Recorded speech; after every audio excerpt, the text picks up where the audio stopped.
My fellow Americans, I believe in our country. I believe in the equality of our people.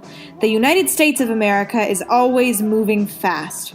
We are on the forefront of pushing all limits, scientific, environmental, and socioeconomic.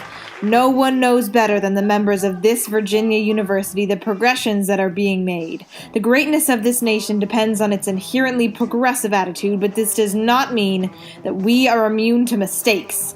The reversing of crucial rights awarded to our peoples disrupts the unity of this sacred country. That is why our policies prioritizes complete rights and protection for transgendered people.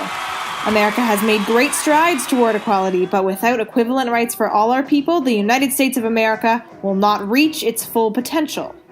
These ideas aren't new. Acceptance is clearly innate in the makeup of our nation. The Aboriginals had specific responsibilities for each unique member of their tribe, especially the Two-Spirit people, or the transgendered and transsexual people. They were highly esteemed in society and assigned roles such as Maidu, makers of the feather regalia, or Yuki, conveyor of the oral traditions. Instead of being discriminated for their gender, they were celebrated for the diversity they brought to the population. The Native Americans were the picture of progression we should strive for in our nation. They form a significant part of our history and have greatly contributed to our current culture, showing us just how much there is to learn from honoring one another's differences. Our government needs to be able to prevent steps backwards, always moving us into the future of learning, acceptance, and expansion. From the 17th to the 19th century, capital punishment was exerted on those who were guilty of sodomy and buggery.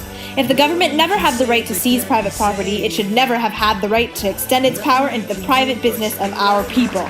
Sanctity of our property or sanctity of our relationships, it makes no difference. Privacy is a right that should be protected. Still, our government sided against freedom for centuries. Citizens of our own country were made to feel belittled, guilty, and dirty. These words should not be used against our own people under the protection of our Constitution. Nevertheless, the very people fighting for our constitutional freedom have experienced the same discrimination. In the United States, we always encouraged liberty of the land, but not always liberty for minorities. During the Second World War, there was a prohibition of homosexuals serving in the military until the Don't Ask, Don't Tell policy in 1993. This policy did little to lift the discrimination of LGBTQ servicemen and women, as it was only acceptable to be in the military if you weren't yourself. The men and women fighting for our country should have had the highest honor and should not be subjected to lying about who they are. The Don't Ask, Don't Tell policy of the Clinton administration led to our own soldiers feeling inadequate and shameful. The government hid behind the premise of saying such persons' presence would create an unacceptable risk to the high standard of morale, good order, and discipline. Here we know that these flowery terms cannot act as shields to the prejudice being exerted on our neighbors. There is no need for such hostility. Here in the USA, we are proud of who we are and all it's taken us to get here. Encouraging secrecy within our people will not lead to cohesion. Transparency is the platform on which the McZivot government will be based. When the Henry Gerber Society for Human Rights, the first American association for LGBTQ activism, was founded shortly after the war in 1924, Henry Gerber's house was raided and every member of the society was jailed. Countless courses of action America has taken have been countered by the very people who should be creating the tolerant atmosphere, the government. Changes need to be made.